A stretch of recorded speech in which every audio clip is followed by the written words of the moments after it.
Well, compared to the rates in the 80s and early 90s, crime overall is down in this country, but rampage shooters are increasingly common, and they're killing more people, obviously. Almost all of them are young men. The question, which for some reason very few people ask, but is the key question, is what's driving this surge in extreme antisocial violence? One man who's been thinking about it a lot is Jordan Peterson. He's a psychology professor at the University of Toronto, and he just spoke with us moments ago. Here it is. Jordan Peterson, thanks for joining us tonight. My pleasure. We wanted to ask you the question that we think too few are asking, which is, why is this happening? Why are young men shooting up schools? Because they're nihilistic and desperate. How'd they get that way? Well, I think life can make you that way unless you have a purpose and a destiny, let's say. I mean, there's no shortage of suffering and malevolence in life, and it's easy for people to become embittered by that.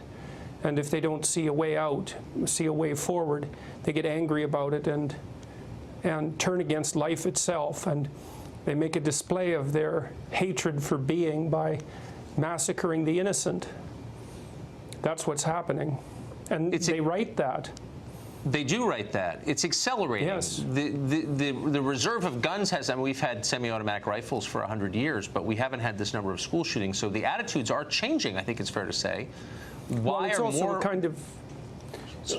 kind of a psychological epidemic. You know, these people keep track of each other, and there's a competitive element to it. And the fact that the media insists upon publicizing the names of these shooters is not helpful, because part of what drives them is motivation for notoriety, because notoriety is better than being ignored.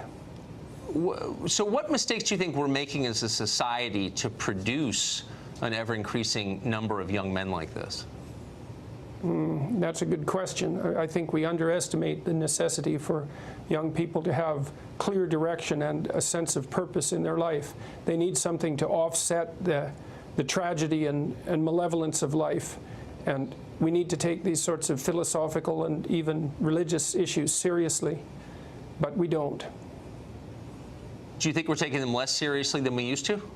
Yes, definitely. I think that we talked in the past, we spoke much more about responsibility and responsibility in particular, but also purpose and maturity, and we valued those things highly. We didn't confuse them with tyranny and toxic masculinity, for example. Speaking of toxic masculinity, why is it all boys? Well, boys are more aggressive than girls, and there's a biological component to that that's quite strong. That's why the vast majority of people in prison are male. Like, on average, there's not much difference in aggression between men and women. If you picked a random woman and a random man out of the population and you had to bet on who was the most aggressive, if you bet it was the woman, you'd be right 40% of the time. But if you take the 1 in 100 most aggressive people, and those would be the people in prison, they're all men, or virtually all men. It's also why males attempt suicide less frequently, but they commit it successfully much more frequently. They're much more likely to use lethal means. And there's a very powerful biological component to that, despite what the postmodern social constructionists have to say about it. But they've got their head firmly buried in the sand, so. Yeah, no, they're resistant to the evidence and reality. We know that. So, but given that we know that boys are the ones, if there is a school shooting, who are going to be the ones committing it overwhelmingly, shouldn't we be thinking about how to raise our boys in a way that they're less likely to do this? Yeah, I think we should be thinking about that. I mean, the book I published here, this 12 Rules for Life, is a meditation on exactly that. I've been lecturing online about the idea that responsibility is what gives life meaning, and that meaning is the antidote to the sort of nihilism and aggression and resentment that can otherwise be produced. I mean, there's no doubt that life is difficult and that people get hurt and betrayed. That's unassailable truth. You need something to offset that, and most people find that in their destiny, in their adoption of responsibility, and their willingness to make their own lives better and the lives of their families better, and to contribute to the community and to bear the burden of being nobly. And that works, but we don't think that way anymore. You mentioned the toxic masculinity. I'm not exactly sure what that means, but I've heard the phrase a lot. What does it mean in our public conversation when someone attributes the shooting to toxic masculinity? Well, it's an attempt to smear the idea of masculinity by confusing masculine competence with tyranny. And it's part of the underlying idea that our culture is a corrupt, tyrannical patriarchy that was run by men for the advantage of men, which is a very pathological way of looking at the world, but a very common one. And if that description is accepted, then it means that masculine energy, so to speak, whether it's manifested by women or by men, that masculine energy does nothing but prop up the tyranny of the patriarchy, and so should not be fostered. And the only people who think that way are women whose relationships with men have been extraordinarily damaged, or men who have no idea who they are or who are trying to shirk responsibility. The idea that masculinity in its essence is somehow toxic is an absolutely dreadful idea. I'm glad I asked you that question. Jordan Peterson, thank you. Everywhere in modern society, you are ordered to conform, and if anything, it's getting more conformist, from gender to immigration. Pick your issue. There's increasingly only one acceptable view, and you can be ostracized or fired for disagreeing. Many are, in case you haven't noticed. University of Toronto professor Jordan Peterson stands dramatically against this tide. He's become famous in large part because he refuses to be shamed from the public square for having his own opinions. Last week, Peterson left interviewer Kathy Newman, not a genius, speechless when explaining that people do not have the right not to be offended. Watch this. Why should your right to freedom of speech trump a trans person's right not to be offended? Because in order to be able to think, you have to risk being offensive. I mean, look at the conversation we're having right now. You know, like, you're certainly willing to risk offending me in the pursuit of truth.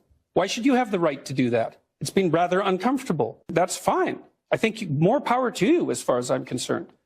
So you haven't sat there and I'm just trying to work that out. I mean, Ha, gotcha. you have got me. You have got me. I'm trying to work that through in my head. Really one of the great interviews of all time. By the way, she said Jordan Peterson has a new book out, 12 Rules for Life. That clip is everywhere. Jordan Peterson joins us tonight. It's an honor to have you, Professor. So I've watched you for a while. I've always thought you were a truth teller. One of the chapters in your book is Tell the Truth. That's one of your rules. What are some of the things that you think we're forced to lie about in this moment? Well, I don't know if we're forced. I think we make a choice. That it's sometimes a bitter choice, but that's often the case when you're deciding what to say. But my sense is often you're in a situation where you're damned if you do and you're damned if you don't, so you might as well pick the poison you'd rather take. And you have a moral obligation to do that. So, you know, if you're going to say something unpopular and you're going to get attacked for it, that's a risk. But to shut up and pretend that you think something different is to warp your soul, and that's a much bigger risk. So yes, it is. So why I would think that even if they didn't agree with you, that people in the media would be thrilled by the way you comport yourself, the way you respond, because clearly you're saying what you really think, and that's supposed to be our charge as journalists, is to tell the truth. Well, and yet you get met with these hostile receptions. Why do you think that is? Well, I would say that's not universal. There's a big battle being played out in the press, say over the Kathy Newman interview.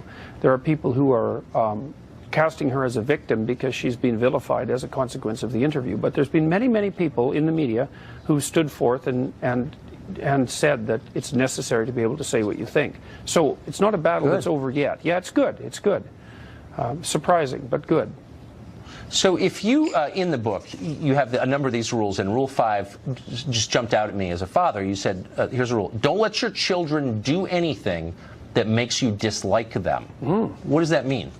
Well, it means, first of all, that you should understand that you are actually capable of disliking your children, and that because you're larger and more powerful than them, if you let them misbehave in a way that makes you dislike them, you're going to take revenge on them in a very bad way, and sometimes over decades. I've seen that as a clinical psychologist.